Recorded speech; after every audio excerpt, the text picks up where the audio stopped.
Pada video ini saya akan menjelaskan tentang operasi-operasi pada suatu himpunan. Di sini adalah operasi antar himpunan. Namanya antar himpunan berarti ada lebih dari satu himpunan, gitu ya. Kalau hanya satu himpunan itu bukan antar himpunan. Jadi misalkan di sini saya punya dua himpunan, himpunan P dan himpunan Q. Himpunan-himpunan ini dapat dioperasikan dengan operator tertentu untuk menghasilkan himpunan baru. Operator yang pertama itu adalah gabungan atau union. Nah, misalkan kita punya dua buah himpunan seperti ini, P dan Q, maka gabungannya itu ditulis sebagai PUQ. U di sini bukan huruf U kapital, tapi union, simbol dari union, gitu ya. Isinya itu adalah himpunan semua elemen P dan Q. Jadi di sini ada dua jenis himpunan. Yang pertama, kalau kita punya P dan Q-nya beririsan di sini. Lalu yang kedua, kita punya himpunan P dan Q-nya saling lepas seperti di sini. Kalau himpunannya seperti yang sebelah kanan, kita tinggal tambahin semua elemennya. Jadi semua elemen di P digabung dengan semua elemen di Q. Tapi kalau himpunannya seperti ini, berarti himpunan yang kembar atau yang beririsan ini kita cukup tuliskan satu kali aja, gitu ya. Jadi nggak perlu dua kali.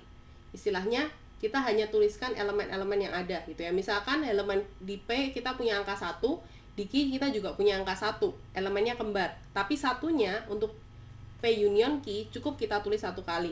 Nanti saya kasih lihat di contohnya. Lalu yang berikutnya, kita punya operasi yang dinamakan irisan atau interseksi. Jadi di sini sama, kita punya dua himpunan P dan Q. Kita tuliskan irisannya adalah P irisan Q. Jadi ini kebalikannya dari union simbolnya. Himpunannya itu adalah himpunan yang merupakan elemen di P sekaligus elemen di Q. Jadi elemen yang kembar. Jadi elemen tersebut ada di P dan juga ada di Q. Jadi anggota kedua-duanya. Lalu operasi yang ketiga, kita punya yang namanya operasi komplement. Bisa dituliskan P dengan pangkat C di atas atau hanya dituliskan sebagai P aksen.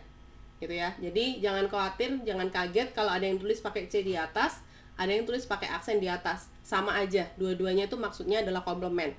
Kalau komplement di sini, kita harus kembali lagi ke S yang tadi, semesta. Kita harus tahu semestanya apa. Komplement dari suatu himpunan adalah himpunan semua elemen dalam S yang bukan merupakan elemen dari himpunan P. Itu definisinya. Jadi kalau kita punya semestanya itu segi 4 ini, lalu kita punya himpunan P yang di sini, komplementnya itu adalah anggota yang di luar sini. Jadi yang anggotanya S tapi bukan anggotanya P.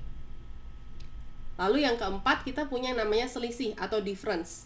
Jadi kalau kita punya dua himpunan P dan Q, selisih simetris dari himpunan P dan Q, atau kita tuliskan P minus Q, itu adalah semua elemen P yang bukan elemen Q. Jadi semua yang ada di P nggak ada di Q, berarti irisannya di sini ini nggak termasuk, gitu ya. Ini kalau mau digambar lingkarannya full juga nggak masalah. Ini saya timpa gitu aja, makanya nih cuma ada satu gambarnya. Lalu kita juga punya selisih simetris. Jadi ini adalah gabungan dari selisih yang satu sama selisih yang lain. Jadi kalau kita punya P minus Q, ya, semua anggota P yang bukan anggota Q, kita punya Q minus P, semua anggota Q yang bukan anggotanya P, maka selisih simetris atau disimbolkan dengan delta atau segitiga ini, itu adalah gabungan dari keduanya.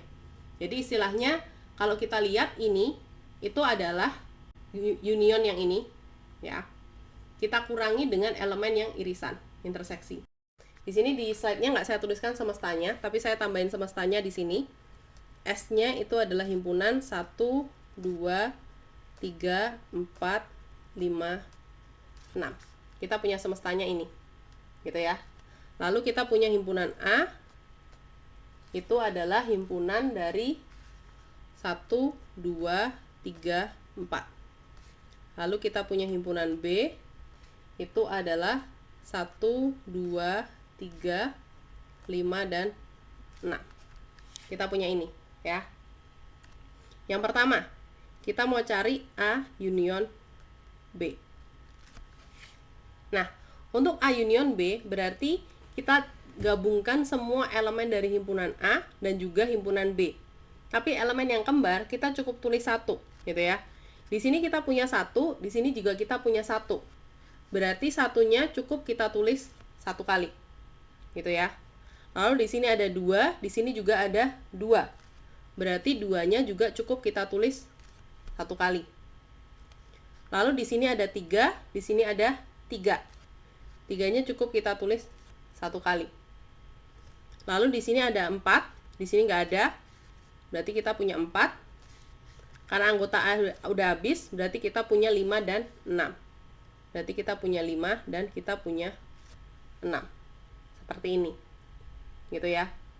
Jadi anggota dari A union B itu adalah 1, 2, 3, 4, 5, 6. Kalau A irisan B, berarti kita cuma cari elemen yang kembar, elemen yang sama. Di sini tadi kita lihat 1-nya sama, 2-nya sama, 3-nya sama, 4, 5, dan 6 di sini beda, ya kan? Berarti kita punya A irisan B-nya adalah 1, 2, dan 3.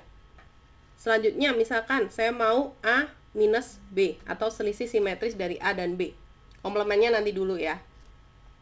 Berarti kalau kita punya A minus B atau selisihnya dari A dan B, itu adalah semua anggota A yang nggak ada di B. Tadi kita punya irisannya itu adalah 1, 2, dan 3. Berarti 1, 2, dan 3 itu ada di A, juga ada di B. Berarti kalau anggota A dikurangi irisannya ini, berarti kita bersisa cuman elemennya adalah 4. Kalau kita balik, B minus A, berarti anggotanya B yang nggak ada di A itu cuman 5 dan 6. Jadi ini 5 dan 6. Seperti ini. Berarti kalau yang tadi selisih simetrisnya, ya, A delta B itu adalah gabungan dari A minus B dan B minus A.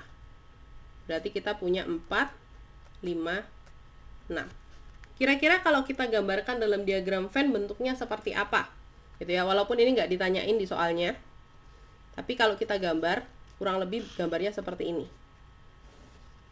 Jadi kita punya semestanya S, gitu ya. Lalu kita punya himpunan. Ini karena irisannya lebih banyak, makanya saya bikin di irisannya agak besar. Di sini adalah himpunan A, di sini adalah himpunan B. Irisannya di sini 1, 2, dan 3, berarti di sini kita punya 1, kita punya 2, kita punya 3. Lalu A minus B-nya ada 4, berarti ada 4 di sini, gitu ya. B minus A-nya ada 5 dan 6, berarti kita punya 5 di sini, kita punya 6 di sini. Seperti itu, kalau kita gambarkan dalam bentuk diagram Venn-nya. Kayak gitu. Sekarang gimana kalau kita punya komplement, ya? Saya pakai A aksen sama B aksen aja. Untuk cari komplement, berarti kita lihatnya adalah dari S. Atau dari semesta pembicaraannya, gitu ya. A komplement itu sama aja seperti S dikurangi sama A. Jadi kayak himpunan ini, gitu ya. A minus B, gitu ya. Jadi anggota dari S yang bukan anggota dari A. Anggota S itu adalah 1, 2, 3, 4, 5, 6. Anggota A-nya 1, 2, 3, 4. Berarti anggota S yang nggak ada di A itu adalah 5 dan 6. Gitu. Begitu juga kalau kita cari B komplement. Berarti anggotanya S yang nggak ada di B. Di sini sama-sama ada 1, sama-sama ada 2, sama-sama ada 3, 4 nggak ada, sama-sama ada 5, sama-sama ada 6. Berarti B komplementnya itu adalah 4. Seperti itu. Kalau kita udah punya himpunan komplement ini, kita mau cari A union B, A irisan B, A minus B, B minus A selisih simetris atau A delta B, ini juga bisa. Gitu ya. Jadi kalau misalkan kita cari A aksen union B aksen, karena di sini elemennya beda semua, otomatis unionnya adalah 4, 5, 6. Sorry. Kurung kurawal tutup. Himpunan jangan lupa ya, pakai kurung kurawal, bukan kurung mulus, ya. Nah, ini kalau kalian perhatikan, untuk A union B yang ini, itu adalah himpunan yang punya irisan kayak gini. Kalau yang A aksen union B aksen, di sini adalah himpunan saling lepas. Jadi kita tinggal masukin aja semua elemennya. Lalu kalau kita punya A aksen, irisan B aksen, kan nggak ada nih elemen yang kembar. Berarti irisannya adalah himpunan kosong. Mau ditulis itu boleh, mau ditulis begini juga boleh. Dua-duanya sama-sama himpunan kosong. gitu ya. Lalu kalau kita punya A aksen minus B aksen, anggota di A yang nggak ada di B ternyata nggak ada semua, ya udah berarti anggotanya adalah anggotanya A. Begitu juga sama B aksen minus A aksen. Anggotanya B yang nggak ada di A, karena nggak ada semua, berarti hanya 4. Terus sama juga kalau kita punya A aksen delta B aksen. Berarti 4, 5, 6. Tinggal kita gabungkan A minus B atau A aksen minus B aksen minus A aksen. Seperti itu.